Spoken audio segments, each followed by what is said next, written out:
After the sugar snow had gone, spring came. Birds sang in the leafing hazel bushes along the crooked rail fence. The grass grew green again, and the woods were full of wild flowers. Buttercups and violets, thimble flowers, and tiny, starry grass flowers were everywhere. As soon as the days were warm, Laura and Mary begged to be allowed to run barefoot. At first they might only run out around the woodpile and back in their bare feet. Next day they could run further, and soon their shoes were oiled and put away, and they ran barefoot all day long. Every night they had to wash their feet before they went to bed. Under the hems of their skirts, their ankles and their feet were as brown as their faces. They had playhouses under the 2 big oak trees in front of the house. Mary's playhouse was under Mary's tree, and Laura's playhouse was under Laura's tree. The soft grass made a green carpet for them. The green leaves were the roofs, and through them they could see bits of the blue sky. Pa made a swing of tough bark and hung it to a large low branch of Laura's tree.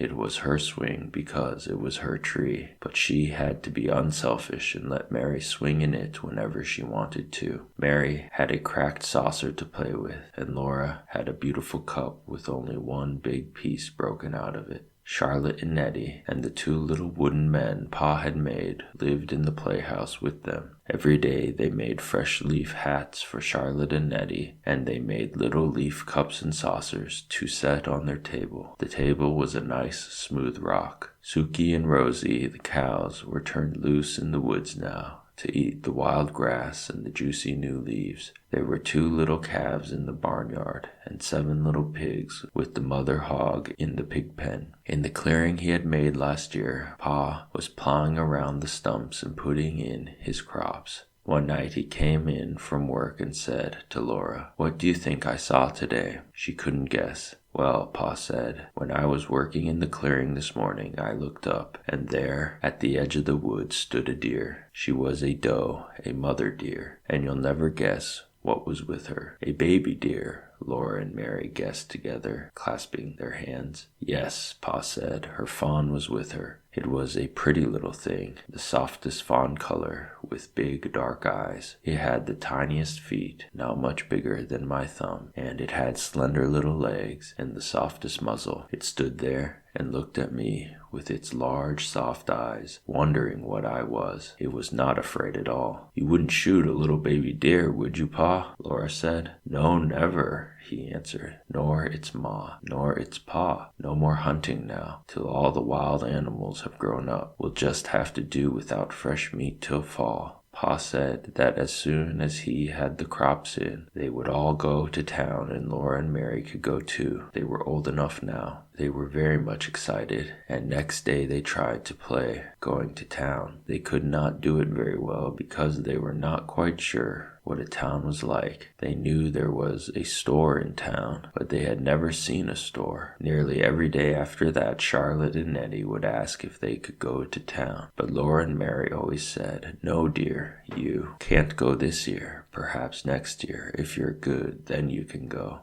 Then one night Pa said, "We'll go to town tomorrow." That night, though it was the middle of the week, Ma bathed Laura and Mary all over, and she put up their hair. She divided their long hair into wisps, combed each wisp with a wet comb, and wound it tightly on a bit of rag. There were knobbly little bumps all over their heads, whichever way they turned on their pillows. In the morning their hair would be curly. They were so excited that they did not go to sleep at once. Pa was not sitting on her mending basket as usual. She was busy getting everything ready for a quick breakfast and laying out the best stockings and petticoats and dresses, and Pa's good shirt with her own dark brown calico with the little purple flowers on it. The days were longer now. In the morning, Ma blew out the lamp before they finished breakfast. It was a beautiful, clear spring morning. Ma hurried Laura and Mary with their breakfast, and she washed the dishes quickly. They put on their stockings and shoes while she made the beds. Then she helped them put on their best dresses, Mary's china blue calico and Laura's dark red calico. Mary buttoned Laura up the back, and then Ma buttoned Mary. Ma took the rags off their hair and combed it into long round curls that hung down over their shoulders. She combed so fast that the snarls hurt dreadfully. Mary's hair was beautifully golden, but Laura's was only a dirt-colored brown. When their curls were done, Ma tied their sunbonnets under their chins. She fastened her collar with the gold pin, and she was putting on her hat when Pa drove up to the gate. He had curried the horses till they shone. He had swept the wagon box clean and laid a clean blanket on the wagon seat. Ma, with baby Carrie in her arms, sat up on the wagon seat with Pa, and Laura and Mary sat on a board fastened across the wagon box behind the seat. They were happy as they drove through the springtime woods. Carrie laughed and bounced. Ma was smiling, and Pa whistled while he drove the horses. The sun was bright and warm on the road. Sweet, cool smells came out of the leafy woods. Rabbits stood on the road ahead, their little front paws dangling down and their noses sniffing, and the sun shone through their tall, twitching ears. Then they bounded away, with a flash of little white tail. Twice Laura and Mary saw deer looking at them with their large, dark eyes from the shadows among the trees. It was 7 miles to town. The town was named Pepin, and it was on the shore of Lake Pepin. After a long time, Laura began to see glimpses of blue water between the trees. The hard road turned to soft sand. The wagon wheels went deep down in it, and the horses pulled and sweated. Often Pa stopped them to rest for a few minutes. Then, all at once, the road came out of the woods, and Laura saw the lake. It was as blue as the sky, and it went to the edge of the world. As far as she could see, there was nothing but flat, blue water. Very far away, the sky and the water met, and there was a darker blue line. The sky was large overhead.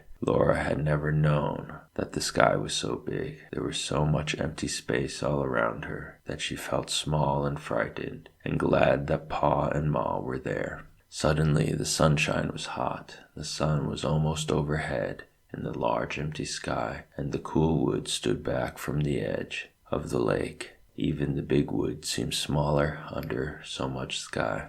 Pa stopped the horses and turned around on the wagon seat. He pointed ahead with his whip. "There you are, Laura and Mary," he said. "There's the town of Pepin." Laura stood up on the board, and Pa held her safe by the arm so she could see the town. When she saw it, she could hardly breathe. She knew how Yankee Doodle felt when he could not see the town because there were so many houses. Right on the edge of the lake, there was one great big building. That was the store, Pa told her. It was not made of logs. It was made of wide gray boards running up and down. The sand spread all around it. Behind the store there was a clearing, larger than Pa's clearing in the woods at home. Standing among the stumps, there were more houses than Laura could count. They were not made of logs either. They were made of boards, like the store. Laura had never imagined so many houses, and they were so close together. Of course, they were much smaller than the store. One of them was made of new boards that had not had time to get gray. It was the yellow color of newly cut wood. People were living in all these houses. Smoke rose up from their chimneys. Though it was not Monday, some women had spread out a washing on the bushes and stumps by her house. Several girls and boys were playing in the sunshine in the open space between the store and the houses. They were jumping from one stump to the next stump and shouting. "Well, that's Pepin," Pa said. Laura just nodded her head. She looked and could not say a word. After a while she sat down again and the horses went on. They left the wagon on the shore of the lake. Pa unhitched the horses and tied one to each side of the wagon box. Then he took Laura and Mary by the hand, and Ma came beside them, carrying baby Carrie. They walked through the deep sand to the store. The warm sand came in over the tops of Laura's shoes. There was a wide platform in front of the store, and at one end of it steps went up to it out of the sand. Laura's heart was beating so fast that she could hardly climb the steps. She was trembling all over. This was the store to which Pa came to trade his furs. Then they went in.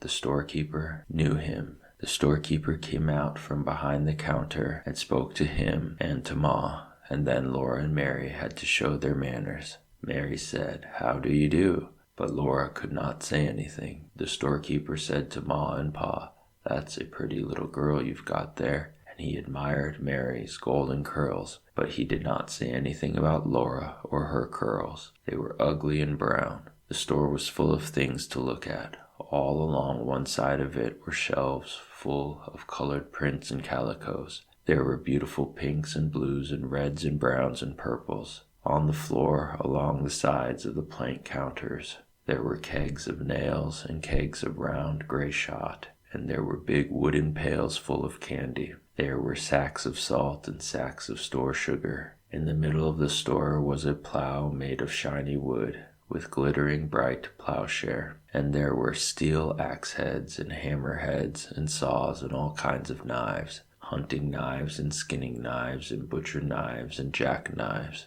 There were big boots and little boots, big shoes and little shoes. Laura could have looked for weeks and not seen all the things that were in that store. She had not known there were so many things in the world. Pa and Ma traded for a long time. The storekeeper took down bolts and bolts of beautiful calicos and spread them out for Ma to finger and look at the price. Laura and Mary looked, but must not touch. Every new color and pattern was prettier than the last, and there were so many of them. Laura did not know how Ma could ever choose. Ma chose 2 patterns of calico to make shirts for Pa, and a piece of brown denim to make him a jumper. Then she got some white cloth to make sheets and underwear. Pa got enough calico to make Ma a new apron, and Ma said, "Oh no, Charles, I don't really need it." But Pa laughed and said she must pick it out, or he would get her the turkey red piece with the big yellow pattern. Ma smiled and flushed pink, and she picked out a pattern of rosebuds and leaves on a soft fawn-colored ground. Then Pa got for himself a pair of galluses and some tobacco to smoke in his pipe, and Ma got a pound of tea and a little paper package of store sugar to have in the house when company came. It was a pale brown sugar, not dark brown like the maple sugar Ma used for every day. While the trading was done, the storekeeper gave Mary and Laura each a piece of candy. They were so astonished and so pleased that they just stood looking there at their candies. Then Mary remembered and said, "Thank you." Laura could not speak. Everybody was waiting, and she could not make a sound. Ma had to ask her, "What do you say, Laura?" Then Laura opened her mouth and gulped and whispered, "Thank you." After that, they went out to the shore. Both pieces of candy were white and flat and thin and heart-shaped. There was printing on them in red letters. Ma read it for them. Mary said, "Roses are red, violets are blue, sugar is sweet, and so are you." Laura's said only, "Sweets to the sweet." The pieces of candy were exactly the same size.